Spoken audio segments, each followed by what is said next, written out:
Welcome to R&R Showtime with Robert and Ryan. Today we'll be discussing episode 5 of Falcon and the Winter Soldier, Truth. Dun-dun. It is the truth. First impressions, I guess. You go first. First impressions. This is now my second favorite episode of the series.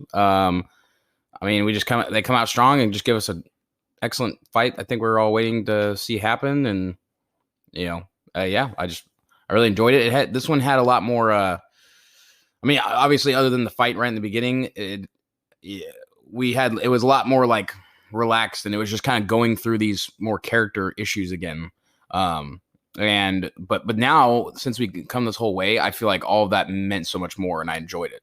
Yeah, so that's sort of my major takeaway. Like coming out of episode 4 and 5, I'm like, okay, episodes 1, 2, and 3 are now retroactively better, but these episodes 4 and 5 are still the better episodes, and it carries on my opinions with WandaVision that the penultimate episode was the best episode, and I put this at a very close between the previous episode in terms of quality, but I think there may be aspects to this that I liked more than the previous episode. And I think it has a lot to do with the fact that it does make me feel like the first episode in particular felt more justified because of me having watched this episode. So, but let's just jump into it. Let's just jump right into it. All right. So we start with what's his face? Walker. Yeah, he is running, away into some abandoned train yard, blood on the shield, all dazed, and those things are flashing through his head. Hoskins and memories of him, the things that he said, and you can see that he's just reeling from what he just did, from killing that guy. And, he ends up in just this warehouse in the rail yard, and Bucky and Sam both find him. They demand that he surrender the shield, and, Walker said, hell no. He starts I'm to fight. Captain America. Yeah, he's Captain America. He's not giving it up. So they start a fight, an epic showdown that we were kind of, waiting for. And it's a pretty excellent battle. I mean, I think, like some of this battle even like kind of calls back to like it was sort of reminiscent of Civil War a little bit, that three-way fight with Captain America, Steve Rogers, Captain America, and Bucky and Iron Man. Where there's that's a good callback actually. I can see that now. Yeah, like I definitely thought of it because there was this part where I think I think I'm not sure who it is, but like somebody like kneels down and like fends off both of them from each side. I think like Walker kneels down and fends off both of them. And it's like a similar move that like Iron Man does when Bucky and Steve Rogers are attacking him. And in that scene, Tony Stark is the sort of antagonist of the moment. And in this, Walker would be the parallel. Yeah. But, plus it's literally Captain America and Bucky Barnes fighting a guy with, a robotic power up, Yeah. So this is once again, Captain America and Bucky Barnes. Yeah. So, but during this fight, it ends up being that Bucky and Sam take the day and they do win it out with him, though they really do. The tension in here is pretty decent. I mean, we all, I think, knew that it was going to turn their way, but there was a couple of times where it's like, you think that he's really got the upper hand and he's going to come down on him. I mean, he literally rips the wings off of Falcon. Yeah. He tears. Yeah. That was, it's pretty vicious too. Even though obviously they're not attached to him and stuff, but he just tears apart the wingsuit. Yeah. And just, you can see this rage that Walker is working with, where he goes to just slam that shield down and like kill them, just like he did that guy a couple times, I think. Here's like a little thing, just thinking about the serum in general. The serum, a lot of the time we see it applied to people who were weak beforehand. Like Captain America was not strong until he had the serum. Carly doesn't look like she was probably that strong before the serum. John Walker was buff as fuck without the serum. The serum, arguably, he's probably more powerful than Steve was. Yeah. Though Steve had time to work him out with the serum, so it's maybe comparable levels, but yeah. I would say, I mean, Walker really hasn't had time to adjust to his new strength, I guess. Yeah, I think that would be maybe, but it's something to consider. He has the potential to be a very powerful being, and this proves it. Yeah, I wonder if the serum like quantifiably enhances a person's natural abilities. So like if you are, let's say on a scale of 1 out of 10 strength, if you are a 2, does the serum just add a 10 to whatever you are? And then so now you're 12, you're above the thing. So if you're a guy that's already at a 6 or something, you become a 16, or is it like everybody gets the same amount of strength at the end? See, that would be a question I have. Yeah. Well, yeah, it's not important. Besides the point. So they win, they take the shield, and they move on. They head out and to kind of go their separate ways a little bit. Yeah. So at the beginning of the episode, we see them break off into 3 ways. I believe the first one we see is Sam we see Sam and Bucky parting ways. And Sam basically says, "Are you going to go look for Zemo?" And he doesn't say anything, but that's where he goes. And then Sam calls home to his sister saying he's coming home. But let's do the Zemo thing because it's quick. Oh, one thing I wanted to point out, because I did actually look this up and read this on the internet, is that Sam leaves his destroyed wingsuit with Torres. And I saw this thing when I was kind of just looking at some stuff online. I mean, I kind of assumed maybe he's new Falcon, or I guess Torres is supposed to be the new Falcon, and I'm like, and we've seen that he has like some kind of technology abilities and stuff earlier in the series. So I think that's he becomes a new Falcon. yeah, I'm fine with that. Yeah, cool. So that happened. All right, so Sam travels to the Sokovian Memorial, where Sam does? Bucky, yep. Yeah. Bucky goes to, I said Sam because I think I was thinking Sebastian Stan, goes to the Sokovian Memorial where Zemo is, and Zemo was waiting there, basically telling him that Carly needs to be killed. She's gone too far. She can't be convinced to stop. Yeah. And he's kind of, this is like, I think this is another, like Zemo kind of trying to pray into the psychology of the Winter Soldier. He is kind of trying to force Bucky to go back into that, even though he's come away from it. And it's just another little prod, I think, where, I don't know, he's just another little rib. And I think even Bucky might understand that maybe he is right. But I think Bucky is also trying to overcome and become a better person and everything. And we kind of see that played out in this scene. As it continues, Bucky, here's what Zemo's saying, listens to him, saying you have to stop her, yada, yada. And then raises a gun and prepares to shoot Zemo in the face. And Zemo honestly just takes it. He's like, yep, sure, do it, man. Like, and this is just another moment where I'm like, Zemo, what he's a villain, quotations, but honestly, it's like everything he does is not even, he takes a dark route to get to what he wants, but like, this is a man that is like clearly intelligent and really is just like, yeah, hey, I understand if you have to kill me here, man, whatever. Like I did bad things. And yeah, I mean, I think he's suffered enough that he would not like feel terrible about being gone from his suffering, but and he recognizes that he's going to have to pay some sort of penance, particularly in Wakanda. We don't know what their punishment for him is. Actually, I kind of have the feeling that Wakanda is going to have a better criminal justice system than where he was. Yeah, probably. But Bucky raises a gun to kill Zemo and pulls the trigger. Bap, nothing happens, and he drops the bullets. He had the ground. All the bullets in his hands.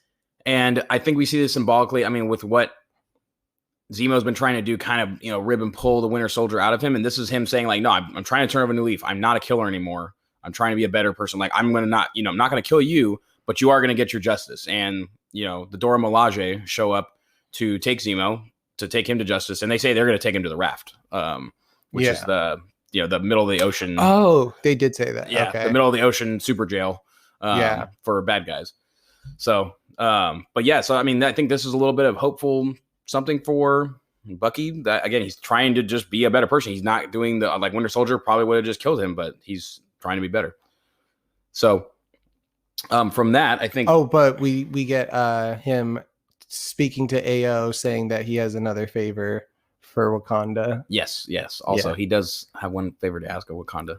Let's go to Walker, who is being court-martialed for his war crime, killing a foreign national in broad daylight when he's running away and begging for his life.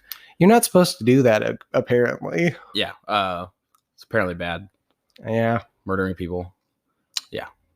But yeah, he is put on trial, and they basically say, hey, in lieu of your service and what you have done, we're not going to throw the book at you, but you are, all of your rank is being stripped. You are no longer Captain America. You are being other than honorably discharged, which I'm not exactly sure what that, I know. It's not honorable and it's not dishonorable. So it's not the worst, but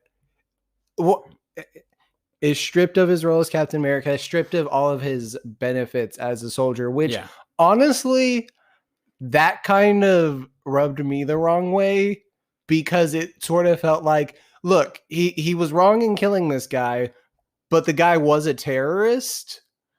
Yeah, like he was sort of doing his job a little bit. I mean, even though he did it the wrong way. He did it in the wrong way. And like it just sort of kind of seems fucked up, like as a veteran, that he lost all of his veteran benefits of all the time he spent fighting for the country. Now he and his family no longer get any of those benefits because of an action that was wrong, but technically was in service of the mission he was given. Yeah, no, I think this is supposed to speak to a little. This is another moment, because his outburst from what the charges and what they're levying against him, he has this big outburst where he says, you made me, this is what you made me to do. Like I am a product of what you wanted me to be, and you directed me here to do that thing. See, that's what I'm saying. Like the system that they have set up, he didn't really act outside of that system. Kind of, he committed a crime by killing a foreign national. But the foreign national was committing crime, so he did that wrong. I just wonder why I just felt like it was kind of an extreme punishment in taking away benefits from a veteran. It's kind of just fucked up, because it's basically left him kind of screwed, and it's gonna make him vengeful and spiteful. Yeah, and I mean, I agree, it is. And I think this is actually really a commentary from the show about the state of, how we treat our veterans, which is like in a lot of cases. I mean, some of them do obviously get benefits and they come back, but a lot of them that really need help, like ones that come back with PTSD or with severe injuries. I mean, some of them are helped, but a lot of them are just kind of like left off, especially, ones that just come back and maybe they're fine and normal, but what you do creating someone into a soldier can just change their entire mental, like how they view everything and how they operate. And then you send them back into regular life and they don't do anything to reacclimate them and help them out. Now what are they supposed to do? They're just like, they're a soldier's mentality, but now you're supposed to be a civilian again. Yeah. And that can be exacerbated if they try to take what they see as a similar profession, maybe going to law enforcement, and that could lead to issues there. But this is kind of a whole other topic. Mm-hmm. The VA has issues. I kind of am a bit. It's kind of nice to think that these sort of difficult conversations are being spurred by a Disney comic book show on its streaming platform. But this show is political. Yes. I like that Disney is not only trying to do different avenues with how they're presenting the superhero shows, but they're also trying to tackle real issues. present them in a way that is digestible for a lot of people and will get seen by a lot of people, because I feel like a lot of people watch the show and watch WandaVision. So I think it's very cool. And it's I feel like in some ways it's maybe taking sides, but not so strongly. Like with Walker, like he's the bad guy, but he's kind of right about how he was made to be the way he is. Yeah, I mean, honestly, as much as Walker has, I mean, I really feel for Walker, honestly. Like I don't hate him. In my mind, he is not as vilified. He's not really as vilified as he. I feel like I can understand, because we've gotten to see. I understand how he got to where he did, where he ended up making that one major mistake, and was just pushed to that point. And I feel for him, and then I feel like they like and the mistake, like I feel like the thing he wanted to say in court was the fact that his friend was murdered like less than 5 minutes before. Maybe like within a minute of him doing the basically. same thing. Like he was in an emotional state. It was the wrong thing, but it's the sort of gray area where you are made to feel for this guy, but the government just doesn't care. The government doesn't care about, oh, did you lose your friend? Like, a cool story. This made us look bad, so we have to like do something about it. And maybe there's something to be said about us feeling bad for this white heterosexual cisgender blonde hair blue-eyed man who really like he can't be Captain America anymore, boo-hoo, he can go get another job, but that all that aside, there is something to feel for this man. He's going through a lot. He has some mental health issues. That's the other thing. If he's cut off from the VA, he's cut off from VA therapies and treatment. Yeah. Regardless of his skin color and or gender preference, sexual preference, I would feel the same as as any. But this show does make commentary about race. But I would feel if I saw any character portrayed it going through these kinds of events, again, like even if we just took out the idea of Captain America and made it like significant role of acclaim and esteem that is presented and yada yada, and then they make a mistake in the line of duty, essentially like doing what he's supposed to be doing, a mistake that looks bad and then is stripped of everything. Here's the biggest thing is that the guy he killed didn't murder anybody. That's true, but he wasn't an innocent bystander. He was part of the group that had been labeled a terrorist organization. So that's kind of where I have my biggest misgiving with why they're coming down so hard on him. He did the wrong thing, but it's still a question of why they're so harsh about it. I think it's kind of for narrative purposes, but at the same time, I could see, because it was filmed, that makes people want to come down hard on this. Yeah. And they're in such a delicate political time with the GRC and everything. I think that is 100%. It's optics. Like straight up, they did they say it in the episode or something? No, maybe they didn't talk about it. I believe 100% if he killed all those terrorists brutally in a building where nobody saw it, government wouldn't care. No problem, right? Yeah. But it looks bad. You made America look bad. Captain America, you can't go out here and just like and murder people in the streets where people when they're screaming for help. Yeah. Yeah, exactly. You made America look bad, so they have to go, all right, well, we aren't okay with this, even though, again, America would have been fine if you did it behind a closed door. And so, all right, so let's get back to the recap. Yeah. Walker only really shows up in one other scene during the episode, so let's cover that real quickly because it comes a little later on and we could forget about it, where he visits Hoskins' family, mom, father, sister, maybe, or yeah, we have to assume sister or some, yeah, or sister spouse. and or spouse, something like that. Comes there to basically say it's a very touching scene to like hear from the mother talk about how much Lamar respected and had admiration for Walker as a friend, and how she felt so good knowing that Walker avenged Lamar's killer. And that's got to sit on Walker because he knows, like, keeps saying that he killed the person that killed Lamar, but he didn't. Yeah. He knows who did it, and that's Carly, and Carly's still alive, and Carly's still out there, and he's not supposed to do anything about it. Yeah. And I think we all know that that's not what's going to happen here. Yeah. So we're going to touch on that. Mm-hmm.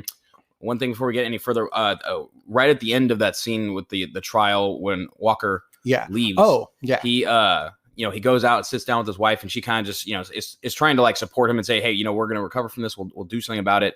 And a woman approaches him, Contessa Valentina Allegra de Fontaine. Yeah, that kind of actually a tight name, but I knew you would like the Fontaine part. Yeah. favorite video game reference. So, but she approaches him and kind of like mysteriously or sort of like she's kind of like funny and like very forward in how she says, hey, what you did, totally not a big deal. Actually, I think that was she kind of mentioned, they said, hey, if you had done that, a different way, it wouldn't be a big deal, right? Like, yeah. But you did do it this, this way. However, like you might be able to help me. We'll stay in touch. Be ready for my call or whatever. Answer my call when it comes. She leaves a note card that's like black on one side, white on the other side, and is completely blank. Yeah, just to be, cool, I guess. Like, and mysterious. And of course, she's played by Julia Louis-Dreyfus of Seinfeld, Veep, and many other fames. So we're gonna see her again. I mean, that's the kind of casting where this character matters. Yeah, for sure. And she also leaves this comment, and I'm not sure exactly what it's. Basically, it says the shield. At the end of the trial, they say, "Return the shield, Walker." He doesn't have the shield, and apparently they don't know. They think that he hid it or took it or something. She tells him, "I know you don't have the shield, and frankly, it doesn't belong to them anyways. It's actually a legal gray area."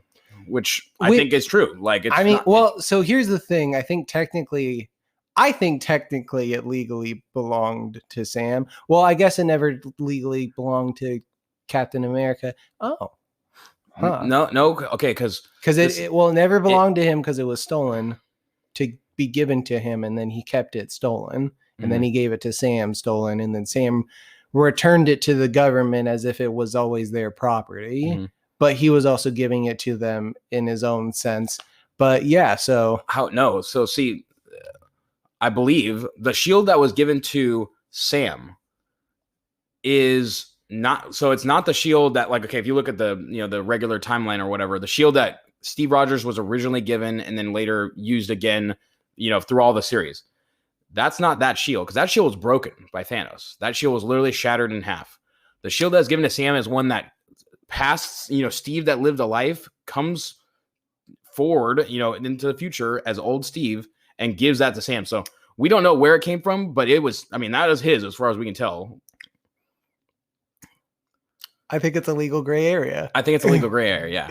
And then technically what? Sam gave it over. Who cares? Whatever. All right. So speaking of Sam, so we already touched on, he gave the wingsuit to Torres, and then he visits Isaiah Bradley with the shield in hand and has this long conversation about everything, basically getting to the point where Isaiah states that a black man cannot and should not be Captain America, and no self-respecting black man would ever want to be Captain America. Yeah. And Sam takes this, Sam registers this, returns home, thinks on it, and before we get immediate time for him to act upon what he's going to do with this, we find out that his sister can't sell the boat because it's in such disrepair.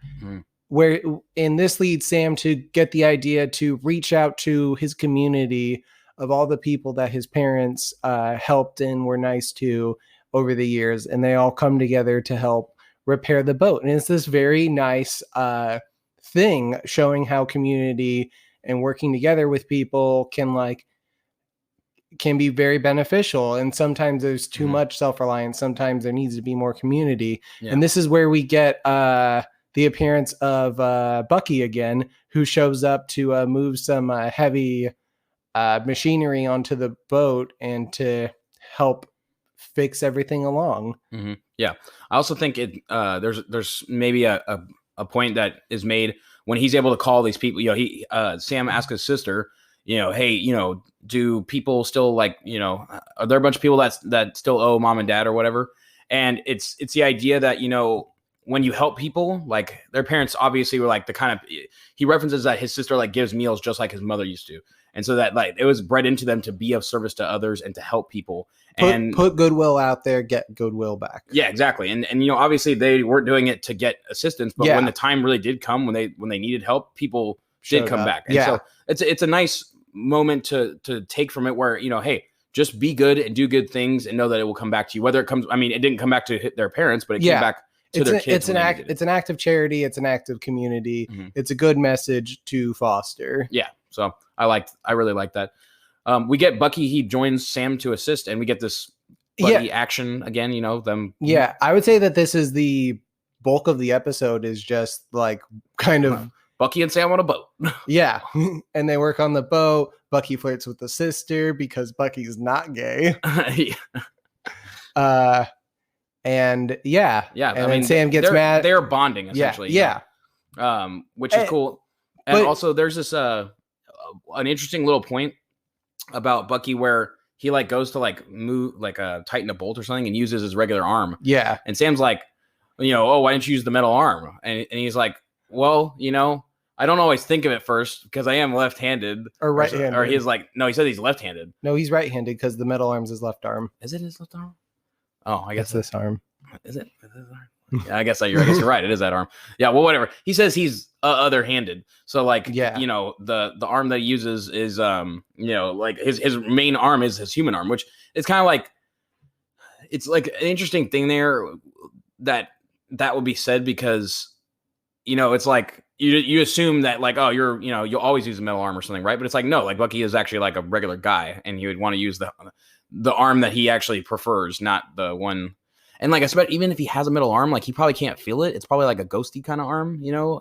So it's like, because it's a prosthetic, like he probably doesn't even like I think it makes sense to her and say I don't even think of it, right? Because it is an arm he doesn't feel. I mean, unless there's some kind of feeling generator nerve thing, but like, I don't know why it wouldn't make any sense. I mean, it would be literally, you know, like why would it, if he had a feeling in the arm, it wouldn't make sense combat wise because then it would hurt him. So it's kind of like, I mean, it probably has like reflex stuff, but it's vibranium. It's magic. Yeah, vibranium magic. Yeah.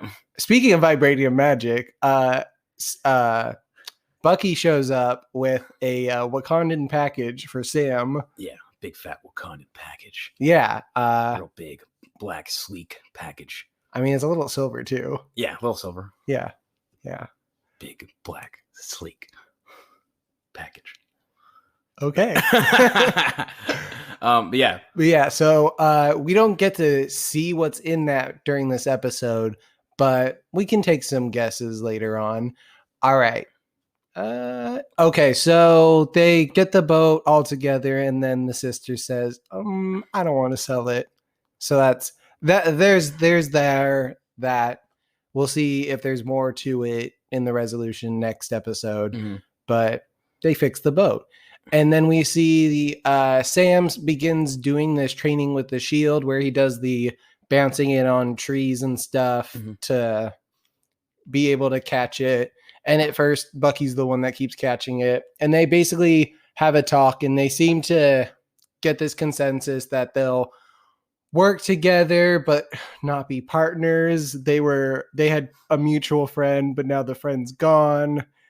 And they have this whole like semantics talk, but they're buddies. They're friends now. Yeah. They just didn't want to say it. I think so.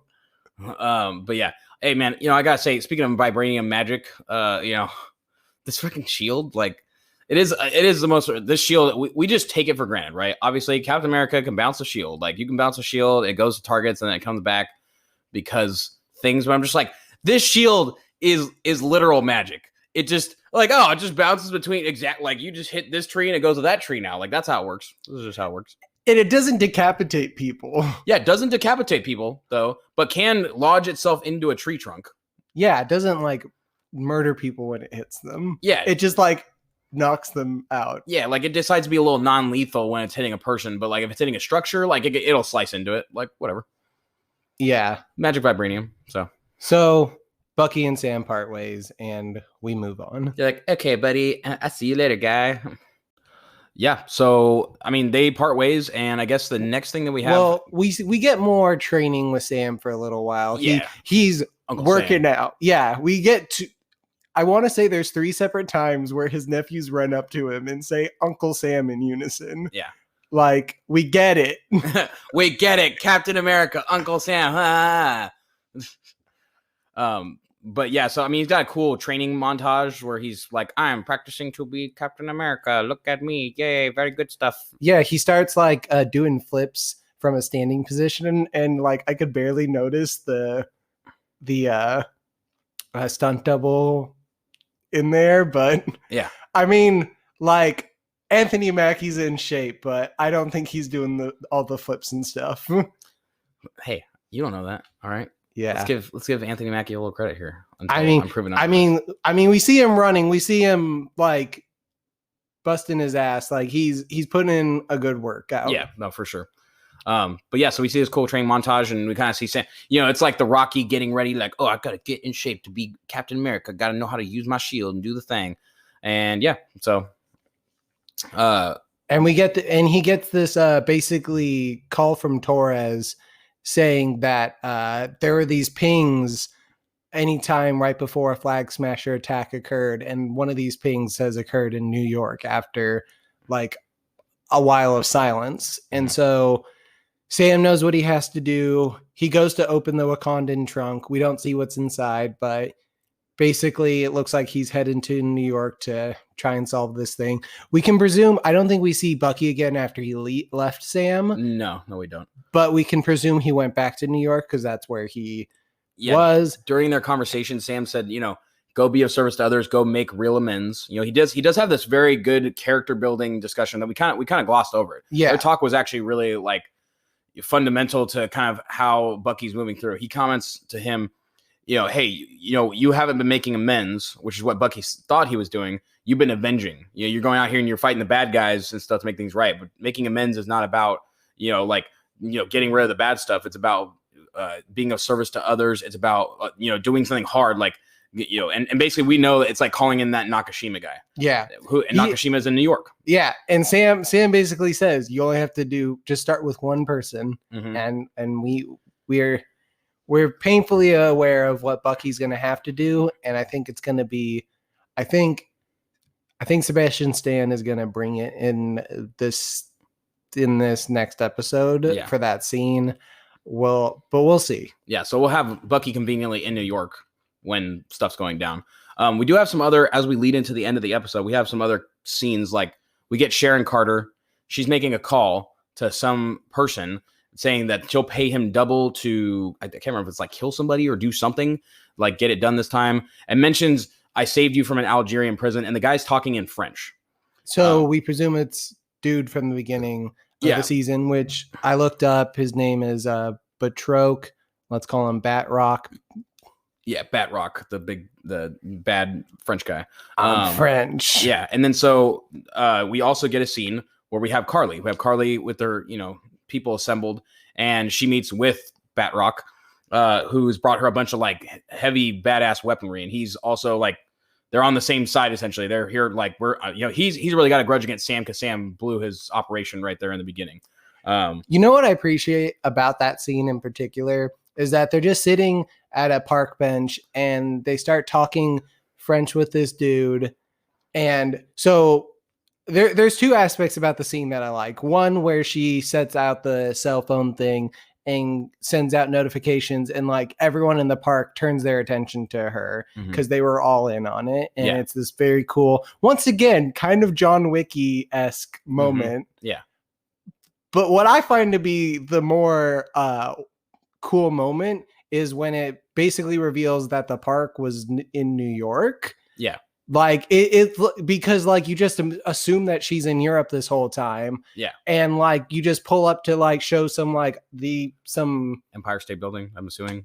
I mean, yeah, like I'm like, oh, that's New York. We're in New York right now. Yeah, no, it's definitely a cool way that they filmed it to do that. One thing I like is that I guess now it is explained by, oh, the park has only her people in it, so it's no problem. But that guy didn't know that. He walked up, opened a case, which had literal like machine guns and like grenades. Yeah, I mean, just like whatever. Like, oh, here's a case full of like heavy, like that is literally if someone saw that from afar and even thought there were guns in it, that would cause like someone would be calling the police immediately. See, but like I don't know if you would recognize it from afar is the thing. But well, it's TV logic. Yeah, I don't know. Yeah, but yeah, Carly's planning something, and we get to see a little bit of that something when the GRC summit meets to vote in New York. In New York, yeah, and they're kind of going back and forth. Different representatives are talking, and they all have different ways of thinking. But it looks honestly, the American representative is the same guy that put Walker on trial. Yeah, they refer to him as senator, and I'm like, that's the same guy, right? Yeah, and he's just being like, this guy's just the douchey bad guy, kind of like he's not the bad guy, but like you just don't like him because he's kind of being like, we just need to get all these refugees out of here. They suck. Like they're bad. And all the other ones are like, what do you mean? How are we going to make these people go? Like we barely blah, blah. He's like, we don't like, he's just being a doucher. Yeah. He's kind of, he is a politician archetype that like is easy to dislike, but we see some like staffers like in the GRC meeting basically whisper like the saying of the like one world, one people, I think. Yeah. And then he like swipes a card and then the power goes out. Yeah. Very Hydra-like though. Yeah. Like Hell Hydra. Like, yeah, it's like one people. Like, yeah. It's like a hush thing. Yeah. So, and everything like starts flashing red and the lights go out and it's, obviously some shit's about to go down. So, yeah. And that is technically the end of the episode, but we do get one more scene. Yep. But after credit scene or mid credit scene. Yeah. Those freaking, I honestly, I expected it because there was like 8 minutes of credits. Yeah. It's funny though. So every other time I've been like, okay, I'm not going to miss the post credit scene. I'm going to actually like play it through. Right. This time I was like, kind of like rushing. So I just fast forwarded and I literally fast forwarded over it because I was looking at the scenes. I was like, oh, nope, nothing in this one. And then later, I was seeing something online where it said post credit scene. I was like, God dang, how did I miss the fucking post credit scene? So I had to watch it on YouTube. And we see Walker working on making a new shield. Yeah. And this one he's hammering his war medals into. So pretty kind of interesting, symbolic. And this another interesting thing that this reminded me of, like almost like exactly, even though it's a different vibe, was like Tony Stark, like Iron Man. I can see that. Yeah, like definitely, he's just like pounding out like on some metal and stuff, like with his hammer. It is not the only time that you made a parallel to him and Iron Man in this episode. Yeah. At the beginning and the end of the episode. I think this was intentional. I feel like they did that on purpose. Like it seriously did make me think of it. I mean, I don't know that Walker is I think there's just kind of a callback in some sense. It's like poetry. It rhymes. Yeah. So this would be like Star Wars ring theory, which my friend Michael Roberts originally told me about. How like I was making a reference to Lucas saying it's like poetry. It rhymes. Yeah. Oh, cool. Yeah, perfect. Yeah, I didn't even know that was a thing, but I guess that's supposed to be where that comes from. But yeah, ring theory, that like everything in Star Wars like kind of repeats or comes circle, and you always see the same. Yeah. Yeah. Blah, blah, blah. Yeah. Sometimes it's better than other times. Yeah, for sure. Certainly. Sometimes it's like poetry and sometimes it's like you guys are lazy writers. So but yeah. So that is officially the end of, the scenes that we could see in episode 5. But yeah, so we already said it's a good episode and we've recapped it. So let's see if there's any more points to talk about. I mean, all right. I want to theorize what's in the Wakandan thing. Make your call. We're going to know what it is next episode. So what do you think it is? Right. So, I mean, I think there's two, we talked about this off, the podcast before, yeah. But I think there's two clear options, right? It's either just a new wingsuit, right? Or it is some kind of like Captain America style, like, but new Captain America, Sam Captain America style armor or something to give him the, if he doesn't have the serum, maybe something to give him the leg up. Yeah, like my thought and my hope is like some like Black Panther suit, vibranium suit-esque design of a Captain America outfit, Because otherwise, Sam is going to be vulnerable out there Yeah. without serum, without that stuff. And I think that would be the perfect way to give him that advantage. Though I think the wings would be cool. Now, I really think that it's going to be something like a combination. Like, I think it's going to be an armor. Like, why would they just make him a set of wings? Like, it's like, just give him, like, it's not going to be a Black Panther suit, because that is definitely, I was saying a la Black Panther. Like, they can stitch vibranium into cloth there. Yeah, so I think it will be something like that. I think it'll be a combo. I don't see why they wouldn't give him, like, let him allow. He has this perfect ability to do flighted combat, like we see in that fight with Walker and in other fights, that he can use the wings like seamlessly to like make super jump kicks and things like that, or like backflips and fly around. I think the flying Captain America would be awesome. Yeah, American Eagle. Yeah, you had mentioned that, and I still don't know if that's a real thing. But I have no idea if it's a real superhero name. I don't know if that's real at all, but I think it'd be tight if they were he does American Eagle. Look, he doesn't have to just be Captain America. He can be American Eagle. Yeah. He can be whatever. Yeah, he could be, his own new thing. All right. So, but I think it's going to be a combo. I hope it's a combo. I think that'd be the best thing. If it's just a wingsuit, I'll actually be a little disappointed. See, yeah, that's why I'm not betting on wingsuit. I'm betting on vibranium type armor. Mm-hmm. Yeah, so I hope so. I think it's gonna be really tight to see. And that's gonna be a cool one. I think I want to go back to right now, just maybe kind of comment on Isaiah Bradley and that conversation a little more. Go for it. And so some things that I got from reading other stuff online is that Isaiah Bradley does have his own comic books, I think. And in that, he also had what he described as what was happening in his comic books too. That he had like a squad who were like experimented on, and they all were experimented on with super serum that did different things to them.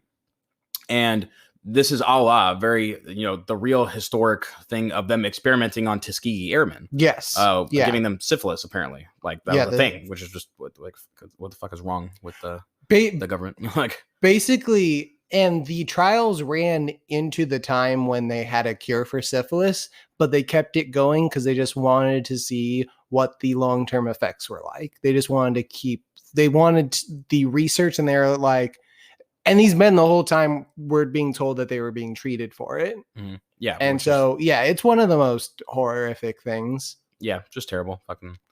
But yeah, just another, injustice against, people of color.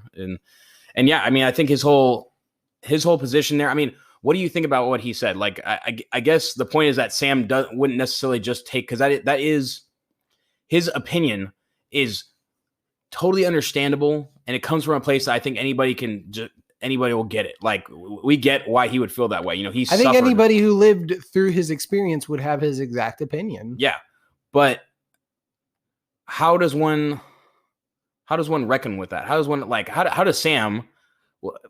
What would be going through Sam's head that he could reckon with? Or I mean, is it basically like that he could feel like maybe he thinks you shouldn't be Captain America, and it's like you're doing some kind of it's wrong if you were like to represent America as a black man because of what America has done to people of color. But I think wouldn't Sam's opinion maybe be he's like, well, then something needs to change. Like, let's be. And I think that's what Sam is sort of. I think Sam represents a hope for change, a hope for the future. Kind of what Captain America is supposed to represent. Mm-hmm. Like hope, what America's best, most prized ideals, as opposed to its reality. Mm-hmm. Yeah. And so I think Sam is a very optimistic, hopeful, idealistic person. And so he can reckon with the truths of the past, and as opposed to just accept that nothing will ever get better, he wants to learn from the mistakes of the past and try to do better. You know who else I would describe the same way you described Sam? How? Who? Steve Rogers. Exactly. Yeah. Captain America. Which I think through this series, I mean, if we'd ever got the idea of it before, we've certainly seen Falcon and other, Marvel, on media. Your left. And yeah, but I mean, this show is clearly really set. It made it clear to, I think, all of us why Steve Rogers gave him the shield. Mhm. Like Steve Rogers was like, you are the kind of person that deserves to be. I think in some ways it's kind of like Sam has had this hesitation about having the shield the whole time, right? And being kind of taking on what that means. And I think part of that makes him the best choice because he doesn't, Walker, like, was given the honor, but it was like, I am Captain America. And even after this, like, he's still trying to be Captain America. Like, he won't get, like, he believes that he should be Captain America. And I think this, like, hesitation that Sam has will make, like, Walker thinks that he deserves to be Captain America. Even though, I mean, he did good things, but what really makes you deserve to be that, that person? That figure, and Sam continuously like hesitating to, I mean, him not really thinking maybe I am or maybe not will push him to want to deserve it more, like that he has to prove to himself that he should be, and so he has to continue to hold himself to a standard. Like he does, like what Sam wants to do isn't. Sam wants to do the good thing. Essentially, we can see, but he knows that he has to live to the highest ideal to deserve to be Captain America. Basically, the fundamental idea of a person that deserves to be Captain America probably doesn't think they deserve to be Captain America until they're forced to take on the role. Mm-hmm. Yeah, I think that puts it really succinctly right there. Yeah. All right, so let's touch on the power broker herself. It's not been explicitly said that Sharon Carter is the power broker, but I think Sharon Carter is the power broker. Yeah, I think if it's not Sharon Carter, then I will actually be a little happier because at this point it seems like it seems a little obvious. Like they can't just it's not a reveal at this point. It's a it's a reveal to the characters as opposed to a reveal to the audience if it is her, and they find out in the last episode. I mean, hopefully Sam just like at some point he's just like, oh, let me make a phone call, let me go fulfill the promise. But other than that, I think she's the power broker. Yeah, I think so. At this point, I'm kind of like, I mean, we only got one more scene with her where she was like calling him, and I'm like, now it seems like she's playing all the sides now. Like this, and she just is like, so, I mean, yeah, there's just so many things that already point towards it. I think it'd be better if she wasn't. But I think it's fine that she is, I guess we'll just see next episode. Maybe she's playing all the sides because she knows that chaos is a ladder. I don't know. Am I dumb for not knowing what that's supposed to be a reference It's to? a Littlefinger from Game of Thrones. Oh. Wow. Lord Well, Baelish. I bet a lot of other people got that reference a lot faster than I did. So good job to all of you. Or maybe not. Or maybe not. Or maybe nobody got it. Maybe Ryan was the only one. If you got that, please comment in the comment section below and let us know if you actually got that before it was explained. Because I think that's a good call, but I didn't. Yeah. All right. Fuck me. No, thank you. Yeah, so Sharon Carter is probably the power broker. So Sam and Bucky. Sam is set up to prove himself as Captain America next episode. Bucky's set up to make his amends next episode. Sharon's doing her thing. Carly is they've got their mission a go. Let's see what they're trying to accomplish here. Let's see if Batroc can. I mean, he's not going to kill Sam, but he's going to try to, and maybe someone's going to die in the crossfire. We have essentially three bad guys at this point: Carly, Walker, Zemo. Zemo's on the raft. So he's just out. Yeah, him like Agatha has been put on layaway until needed again. Yeah, until they need Dark Avengers or whatever he's supposed to be a part of, I think. And we'll see if Walker and Carly make it out of this show alive. I mean, I think Walker seems like a Dark Avenger, but he could be killed off next episode, or maybe Carly dies next episode. Maybe she's a character to come and she has more to do. Maybe she becomes an Avenger. Nah. Yeah, I don't look forward to that if that's a thing. I suspect Yeah, I think you're right. I think someone's gonna die. I feel like maybe like Sam's gonna do this, like trying to reason with Carly during like their whatever battles happening and stuff. Like Walker's gonna be trying to kill Carly, and Sam's gonna be trying to stop him, and maybe like I think maybe Carly will kind of like I think like Walker might like almost kill Sam or Bucky, trying to like get them out of his way, and then like or Carly, maybe Bucky will try to kill Carly because of what Zemo said. No, I think he's not gonna. I think he's gonna. I think maybe he's gonna hesitate, and then he's gonna look to Sam, and Sam's gonna basically cue him to not kill Carly. Yeah, and then at some pivotal point, this is speculation. We're leading up to.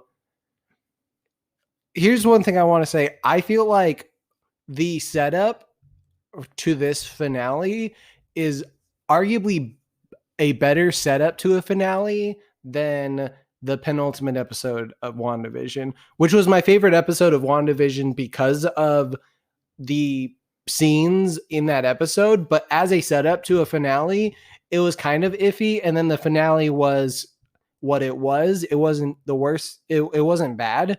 It was good, but it was not the best episode of the show and left a lot of stuff open because it's still an ongoing series of the MCU. I feel like this has more opportunity to have some finality to it, but I don't think the mission of the Flag Smashers is going away. I don't think so. I think they're making the point as well that I mean, so many people just support this ideal that even if Carly's gone, that what they're trying to accomplish is not going to go away. Yeah. I think if anything, it's just going to be kind of taken up. I think it's going to continue being something that goes on. I don't think Carly's going to make it out. I think she's probably going to die. I think it's going to be like she's dying slow moment where she like says, I shouldn't have blah, blah, blah, blah, like some kind of remorseful sort of like I did this wrong, or maybe she's just like, all of you, like, kill them, guys. Like, I don't know. I think she's not making it out of this episode. I think there's a possibility that Walker doesn't make it out of the episode, but I kind of hope he does. I think Walker survives. I think Dark Captain America is just a cool concept. And I think the moment he got the serum, he has more. It made him have more longevity as an antagonist because he has power backing him. Yeah, I think. I mean, I think you're pretty much right. I want to see him make it out, but if he doesn't, I will not be surprised. Carly has super serum too, but I don't see her being a antagonist long term. Yeah, she doesn't feel like someone I want to keep seeing.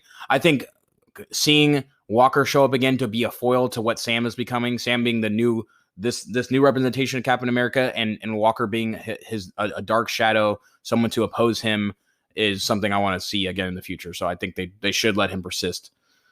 Take him to the raft so he can be on the same thing as Zemo and all the other bad guys. So Zemo can be like, "Brah, we rule as shit. We are the Dark Avenger." Meh. Yeah. So, yeah. I mean, I don't really have much else to comment on unless you have something. No, I was gonna ask if you had anything else. Good episode. Yep. Yeah. Good episode. Enjoyed it. I like where it's going. So can't wait to see the finale. And then what's the show that comes right after Loki? Is it like a 1 or 2 week break between? Because I think there's 1 or 2 weeks. Because Loki starts in May, right? Yes. Yeah. So I think we're just like with WandaVision, we're gonna have a little bit of a break, and then we're gonna be launching into the new. Thank you, Marvel. Thank you, Marvel, for just Disney for just going absolutely, and then, bananas this year. And is just there giving another us show everything. After Loki? I think in May, I think a movie's coming out. Oh, not Black Widow. Black Widow got delayed again. Yeah. But something's coming out pretty soon. Like a movie is coming out this year, like during the time. I know Spider-Man comes out in December. Yeah, but no, there's one that's coming out this summer though. Yeah. Something's coming out this summer. Is the What If series coming? I think I don't know if that'll necessarily be a podcastable show. We're talking about the future, but hey, we can do that. Yeah, we can do what we want. This is our podcast, okay? Yeah. We can talk about anything we want. Don't you tell us what we can and can't do. Yeah, comment below if you want me to make Rob watch all of BoJack Horseman. Because it's the best show on Netflix. And if you haven't seen it, it's the best show on Netflix and arguably the best show.